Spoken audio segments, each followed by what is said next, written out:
Atos dos Apóstolos, o capítulo de número 20, a partir do verso de número 7.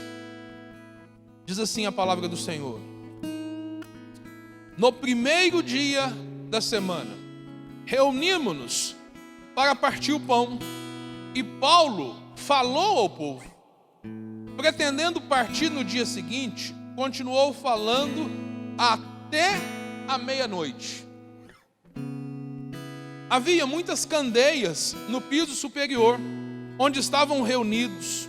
Um jovem chamado Eutico, que estava sentado numa janela, adormeceu profundamente durante o longo discurso de Paulo.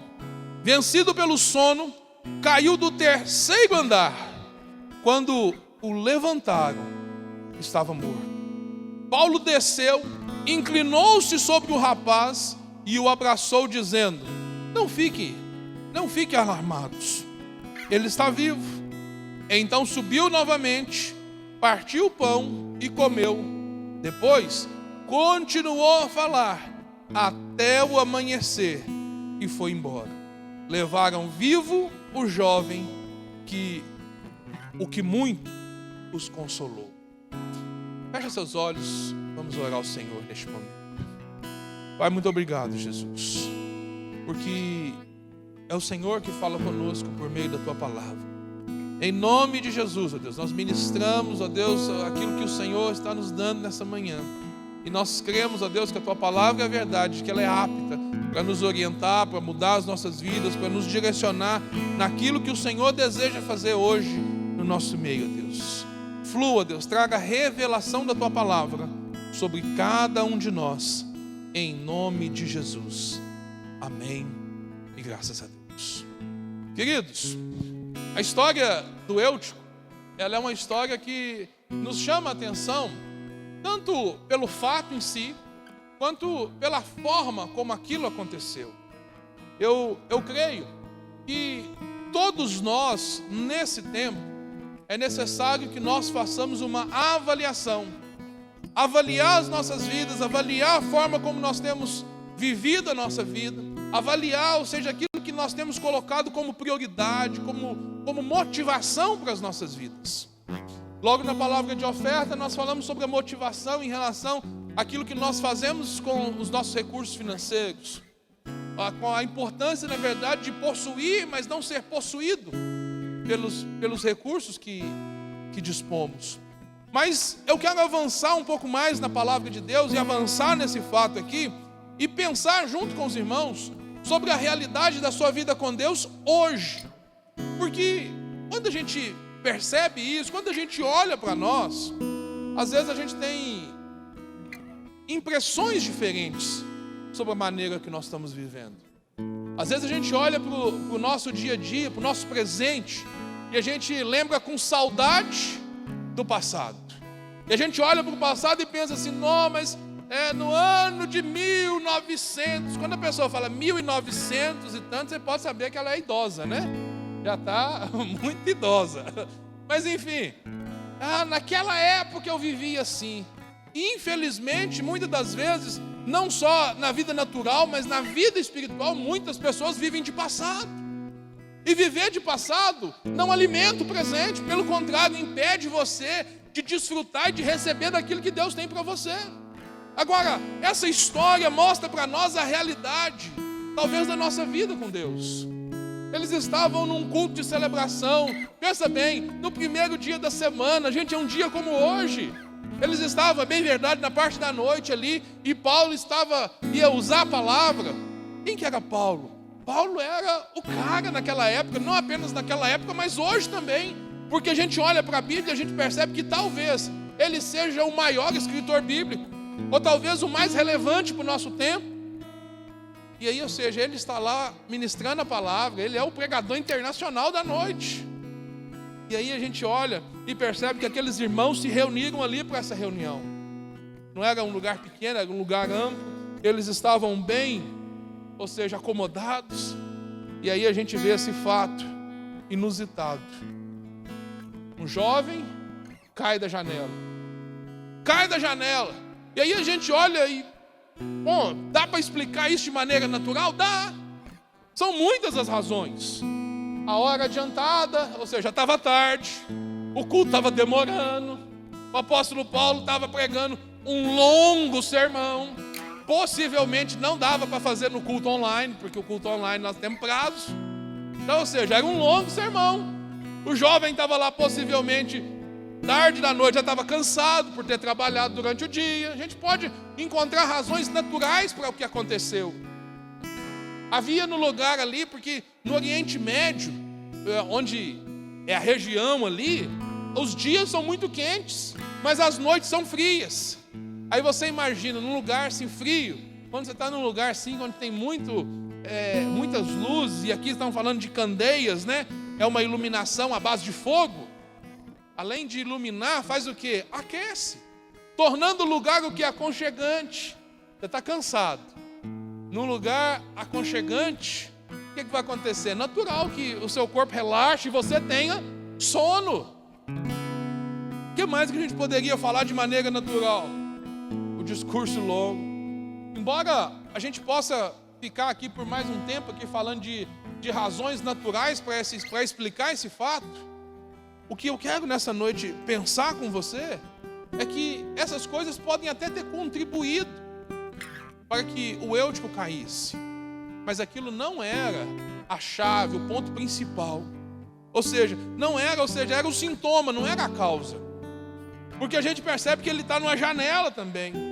E aí, ou seja, a gente olha muitas das vezes, e o esforço que eu quero que você faça nessa manhã é que você compare esse fato da vida do Eutico com a sua vida.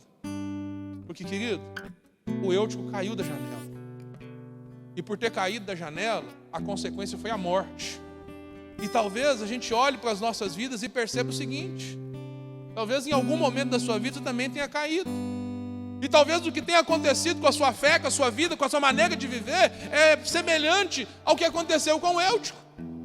Talvez fisicamente você está vivo, mas a sua fé, mas a sua vida com Deus, a sua espiritualidade morreu. Mas pega aí, pastor, o que eu posso fazer, querido? Eu quero te levar nessa manhã a refletir sobre a sua condição espiritual, porque Deus, na verdade, Ele tem vida e uma vida abundante para nós, mas essa vida é em todas as áreas. Às vezes, quando você se lembra do melhor momento de fé da sua vida, você olha e fala assim: não, mas aquilo que era momento. Não! Eu creio que o caminho do justo, como diz a palavra, ele é de glória em glória. É como a luz da aurora que vai brilhando, brilhando até ser dia perfeito. Se eu olho para a minha vida hoje e eu percebo que o passado era melhor, é porque o meu presente está errado. Porque na verdade o passado, ele pode ter sido bom, mas ele não deveria ser melhor do que o seu presente, muito menos melhor daquilo que está por vir. É por isso que a palavra de Deus diz que o melhor de Deus ainda está por vir. Por quê? Porque você vai crescer, você vai avançar, você vai ter novas experiências com Deus. Mas isso depende da sua condição espiritual, da sua condição atual. Muitas pessoas experimentam a vida limitada em Deus. Limitada por quê? Porque talvez estejam vivendo o que esse Eutico viveu.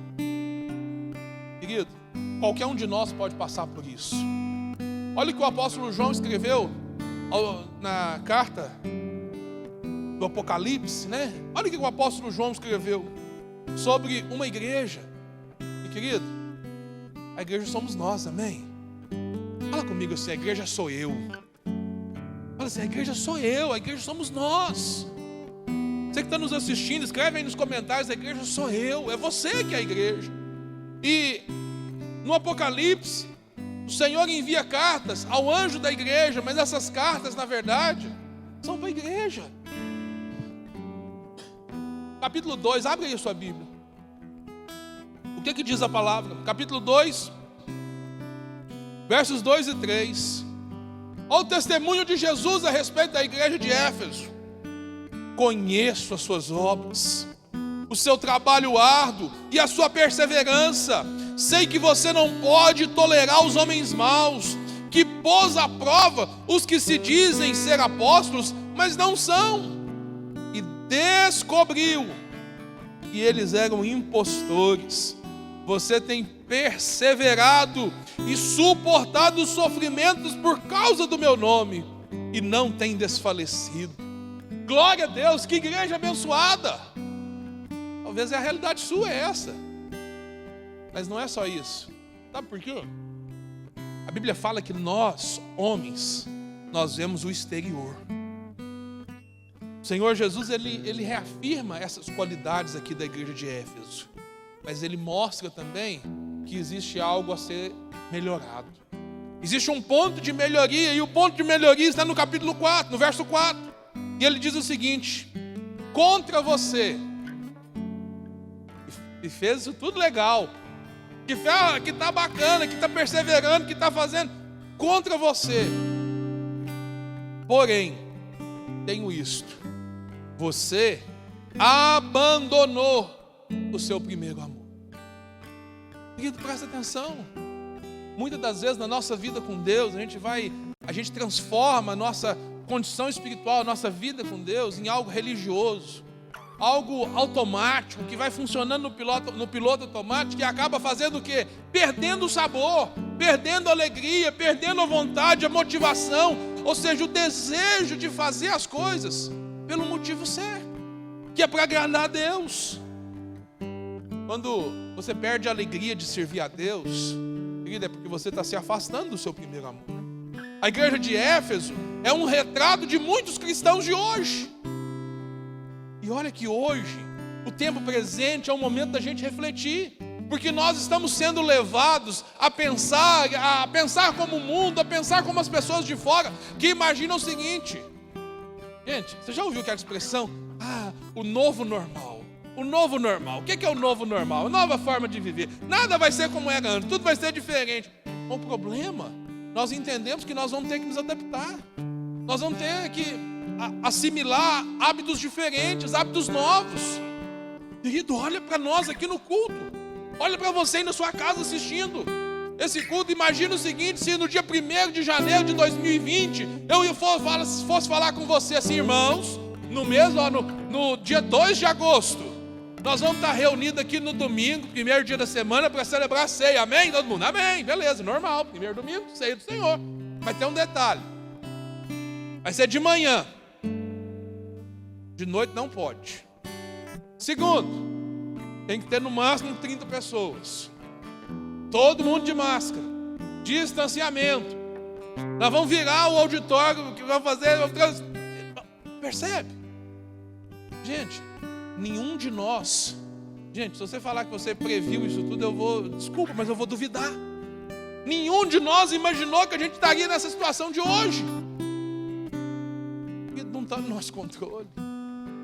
E aí o que acontece? Mas o que nós vamos fazer? Vamos ficar relutando? Não. Nós vamos pegar, ou seja, aquilo que não negocia com a palavra, aquilo que não afeta a palavra, nós vamos nos adaptando, nós vamos mover, porque a igreja não para, amém? Amém ou não amém? A igreja não para. Mas nesse tempo, nós temos percebido que muitas das vezes a condição espiritual de muitas pessoas está indo de mal a pior. Por quê? Porque no âmbito das adaptações que são necessárias, muitos estão se deixando levar, se corromper, se permitindo situações que não eram normais e que não são normais e que não são positivas. Estão fazendo o momento presente pior do que o passado. E aí, ou seja, agora nós temos um culpado. Qual que é o culpado? É a pandemia. Querido, presta atenção. A responsabilidade por manter uma condição espiritual adequada, abençoadora, a responsabilidade é de cada um de nós. Então, ou seja, qual que é a palavra de Deus hoje para nós? Querido, como que você está? Vamos fazer olhar num espelho para o Eutico e refletir em nós e perceber o seguinte. Querido, esse rapaz, em primeiro lugar, ele caiu. Por que ele caiu? Querido, ninguém cai de uma vez. Ninguém cai de uma vez. As pessoas vão caindo aos poucos. Tem um ditado popular que diz o seguinte: que nós não tropeçamos em pedra grande. A gente tropeça aonde? É nas pedras pequenas. É naquilo que a gente olha e fala assim: não, isso aqui eu dou conta. Não, isso aqui não tem problema, isso aqui não tem problema. E eu vou fazendo concessões. E às vezes eu começo a dividir a minha vida com Deus. Eu começo a inserir no meu relacionamento com Deus ações e atitudes que não condizem com aquilo que Deus espera de mim, que fogem do propósito. Eu te pergunto, aonde que esse jovem estava sentado? Onde que ele estava sentado? Escreve para mim aí nos comentários, aonde que ele estava sentado? Na janela. Eu te pergunto, janela é lugar de sentar? Fora do propósito. Está adaptando demais. Mas presta atenção, o problema não é sentar na janela. Mas o problema é o que a janela traz para a gente. Porque quando você senta na janela, o que acontece? A sua atenção fica o quê? Fica dividida. Querido, essa porta aqui está aberta, tá vendo? Graças a Deus a maioria de vocês está de costa para ela. Tem um outro portão que nós pusemos do lado de fora. Para quê?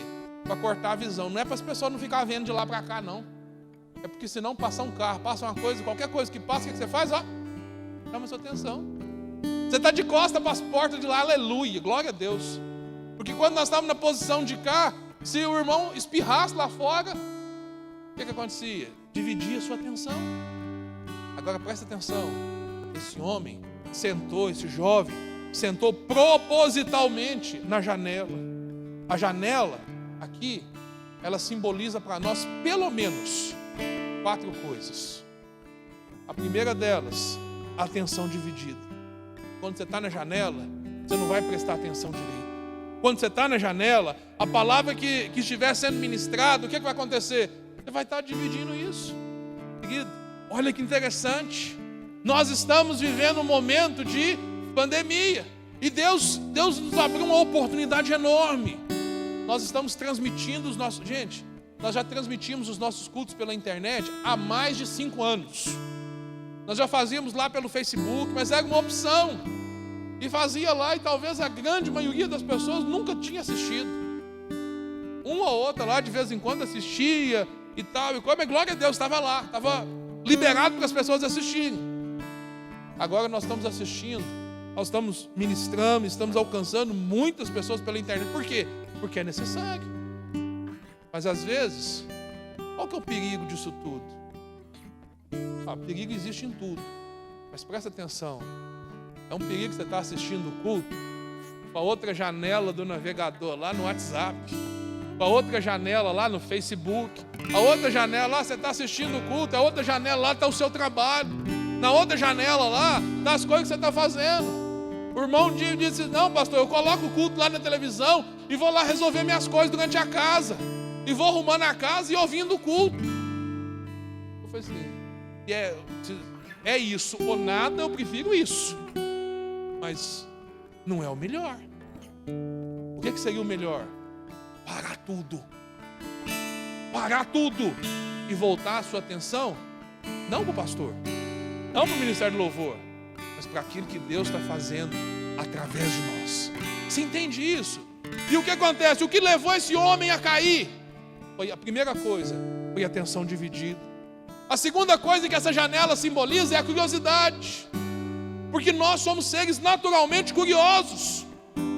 Pela janela você observa o mundo. A Bíblia nos conta a história de Jó. E sabe o que acontece? Jó se mudou para a cidade de Sodoma. E a cidade de Sodoma era totalmente pervertida. Totalmente pervertida. E Jó era fiel a Deus. Mas o que acontece? Tudo que estava acontecendo em Sodoma, Jó, sua família, eles assistiam pela janela. Aí, a gente olha e fala assim, não pastor, eu não faço nada de errado.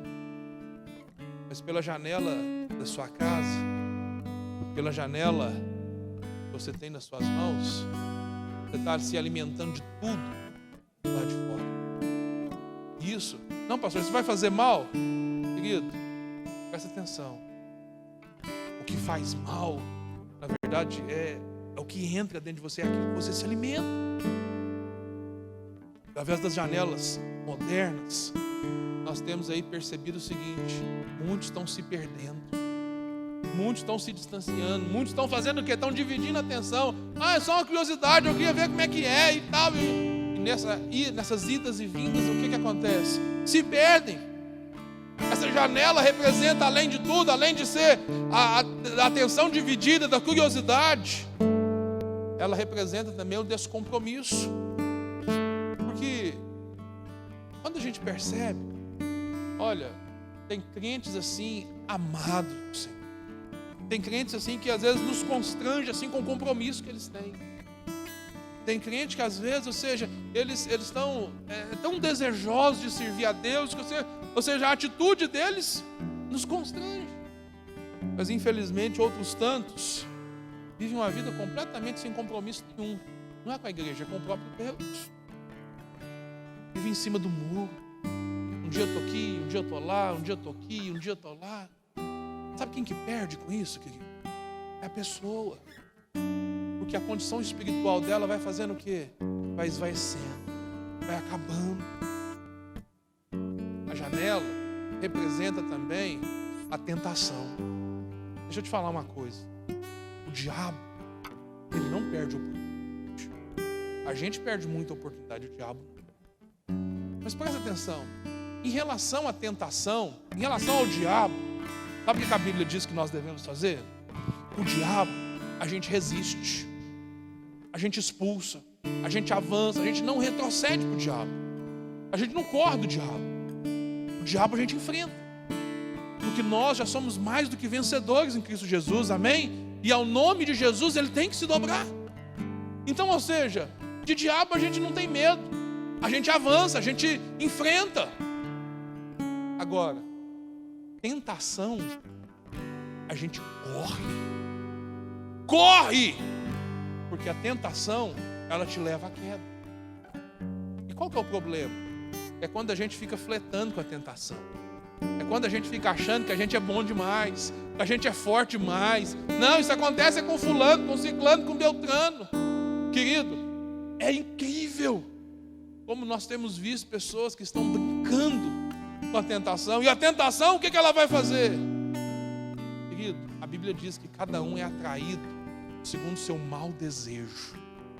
Talvez aquilo que te tenta, não me tenta. Mas o que me tenta, não te tenta. Agora, o que eu devo fazer? Eu tenho que ser responsável. A Bíblia me ensina que eu devo fugir da aparência do mal. Então, ou seja, as janelas da nossa vida trazem para nós inúmeras tentações. E aí o que acontece? Eu vou vendo. E daqui a pouco eu estou atraído por aquilo. Eu não consigo viver sem aquilo. O que eu preciso fazer? Essa é uma manhã, querido, para você cuidar da sua condição espiritual. Pastor, o que eu devo fazer? Vou te falar uma coisa só. Saia da janela. Saia da janela. Saia da janela. Saia dessa posição dividida. Saia. Ah, pastor, então eu vou para o mundo. Não, querido. Vem para casa. Vem para a casa do Pai. Volta para Deus. Volta, ou seja, a fazer aquilo que você fazia antes. Lembra-te onde caíste. E faz o quê? E volta. A vontade do Pai, querido, na verdade, muitas das vezes é mostrar para nós as nossas falhas, as nossas dificuldades, mas com qual objetivo? Que a gente se arrependa, que a gente mude de vida.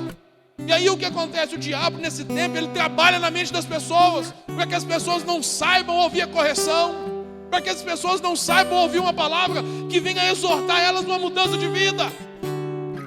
Ah, pastor, muito difícil essa palavra. Difícil não é a palavra, difícil é continuar vivendo dessa forma. A vida na janela vai fazer o quê?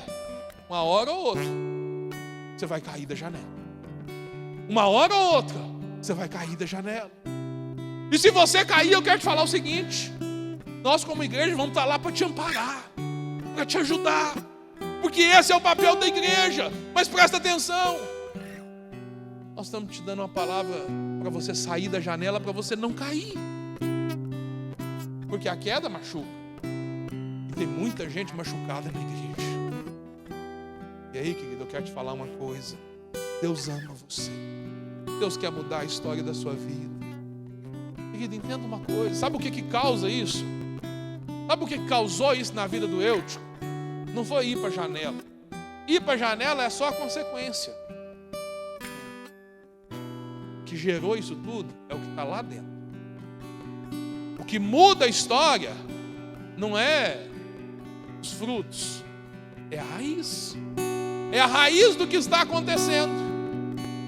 E a raiz disso tudo é a falta que muitas pessoas têm de fome pela palavra. Às vezes as pessoas falam assim: pastor, eu estou tão sem fé. Eu estou tão sem fé. E aí eu te falo assim: quanto que você tem se alimentado da palavra? Nunca foi tão fácil se alimentar da palavra. Nunca foi tão acessível se alimentar da palavra.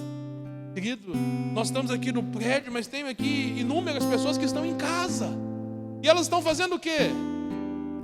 Tem pelo menos 2 tipos: aqueles que estão recebendo essa palavra e aqueles que não estão. Qual que é a oportunidade que nós temos de receber essa palavra como alimento e pegar e falar assim: eu vou mudar minha vida, eu vou alimentar. Se a gente avalia do ponto de vista natural, nós vamos colocar, ou seja, a culpa em tantas coisas. Mas se a gente avalia essa situação do ponto espiritual, nós vamos perceber o seguinte: eu preciso melhorar. Eu preciso melhorar nisso, naquilo. E qual que é o desejo, querido? O Espírito Santo nessa manhã, Ele quer ministrar na sua vida. Ele quer fazer você, querido, voltar a ser que você era antes. Sabe? A Bíblia fala que o pavio que fumega não se apagará. O pavio que fumega não se apagará. Se você está aqui, se você está recebendo essa palavra, por pior que seja a sua situação atual, espiritual, eu quero te dizer o seguinte: ainda há possibilidade de mudança. Pastor, mas é só uma fumacinha. Mas o que a palavra de Deus diz é o seguinte: não vai se apagar, vai queimar de novo, vai arder de novo. Esse é o desejo do nosso coração. O desejo de Deus, na verdade, é nos inflamar pela presença dEle. Eu quero orar por você nessa manhã. Eu quero orar por você para que o seu coração seja cheio da palavra de Deus, para que o seu coração possa voltar a receber de Deus, e você possa arder de novo pelo Senhor, e você possa voltar a realizar aquilo que você fazia antes, mas acima de tudo, que o amor de Deus, ele seja prioridade para a sua vida, o propósito de Deus seja prioridade na sua vida. Fica de pé no seu lugar. Eu quero orar por você. Eu sinto no meu espírito, eu sinto forte no meu espírito uma unção de renovo, de restauração, de mudança de trajetória, de alinhamento àquilo que Deus planejou para você. Amém? Eu creio que nessa manhã vidas estão sendo tocadas por essa palavra e vão mudar a realidade das suas vidas. Pastor, o que eu preciso fazer? Você não precisa fazer nada. Por quê? Porque Ele já preparou o sacrifício. O sacrifício é o Senhor Jesus Cristo, que morreu na cruz para perdoar os nossos pecados e para nos dar uma nova oportunidade e para nos chamar de volta para casa. Para dizer o seguinte: você é meu filho amado, eu tenho prazer em você. O sacrifício está preparado. O que você tem que fazer, querido? Você tem que queimar. Você tem que arder pelo Senhor. Nós vamos ministrar essa canção. Enquanto, querido, eu queria que você colocasse a sua vida diante do Senhor e clamasse para que Ele pudesse fazer de novo na sua vida, nessa manhã, em nome de Jesus.